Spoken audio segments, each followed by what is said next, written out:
আষাঢ় মাসের মাঝামাঝি, তবু এবার বৃষ্টি হচ্ছে না। আমি ছাদের ঘরে বসে আকাশ দেখছিলাম।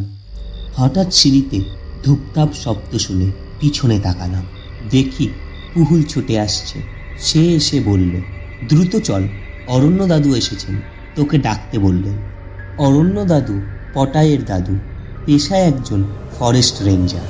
তার অভিজ্ঞতার ঝুলি থেকে দুর্দান্ত সব গল্প শোনার জন্য আমরা সবসময় মুখিয়ে থাকি। আজও নতুন কোনো গল্প শোনার আশায় ছুটে চললাম পটায়ের বাড়ির দিকে। বাড়ির বারান্দায় পৌঁছাতেই শুরু হলো বড় বড় ফোঁটায় বৃষ্টি। সজনে, পুহুল, পটাই আর আমি বারান্দায় অপেক্ষা করতে লাগলাম। কিছুক্ষণের মধ্যেই অরণ্য দাদু কফির কাপ হাতে নিয়ে এসে বললেন, কি খবর সবার? জিজ্ঞাসা করলেন তিনি। এইবার তোমাদের সুন্দরবনের গল্প শোনাবো। এটা বলে অরণ্য দাদু শুরু করলেন। তখন আমার পোস্টিং ছিল সুন্দরবনের চামটা এলাকায়। সেখানে বাঘের উপদ্রব অনেক বেশি ছিল। আমাদের এলাকায় কিছুদিন আগে এক পুরনো বাঘের মৃতদেহ পাওয়া যায়। আমরা বুঝতে পারলাম চোরা শিকারির কাজ এটা। পুহুল জিজ্ঞাসা করল, তাহলে আপনি কি করলেন? আমি আর আমার সহকারী বুলবুল চোরা শিকারীদের খুঁজতে শুরু করলাম। আমরা জঙ্গলের গভীরে ঢুকে পড়লাম। জায়গাটা বেশ ভুতুড়ি এলাকার মতো। চারদিকে শুধু অন্ধকার আর বন্যপ্রাণীদের শব্দ।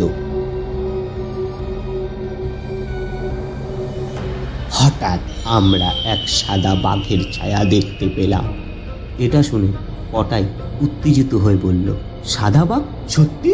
অরণ্য দাদু মাথা নেড়ে বললেন, হ্যাঁ, সাদা বাঘ। প্রথমে আমি ভাবলাম হয়তো আলো বা চোখের ধোঁকা, কিন্তু এরপরও একাধিকবার সেই বাঘটিকে দেখেছি। অনেকেই বলে এটা নাকি সুন্দরবনের রক্ষাকর্তা। বাঘটি দেখার পর আমরা আরো সতর্ক হলাম, কারণ যে কোনো সময় আক্রমণ হতে পারে। এবার সজনে প্রশ্ন করল, দাদু তারপর কি হলো?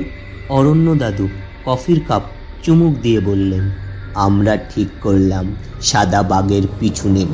কিন্তু তখনই মনে হলো কেউ আমাদের পেছনে অনুসরণ করছে। আমরা ঘুরে দেখি একদল চোরা শিকারী আমাদের বন্দুক তাক করে ধরেছে।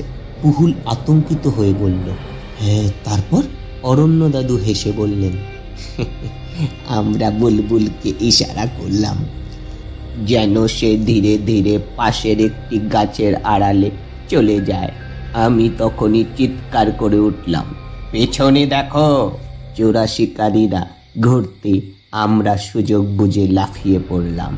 গুলির আওয়াজ হলো, কিন্তু আমরা গাছের আড়ালে সরে পড়লাম। সজনে বলল, তাহলে আপনারা কি পালিয়ে আসতে পেরেছিলেন?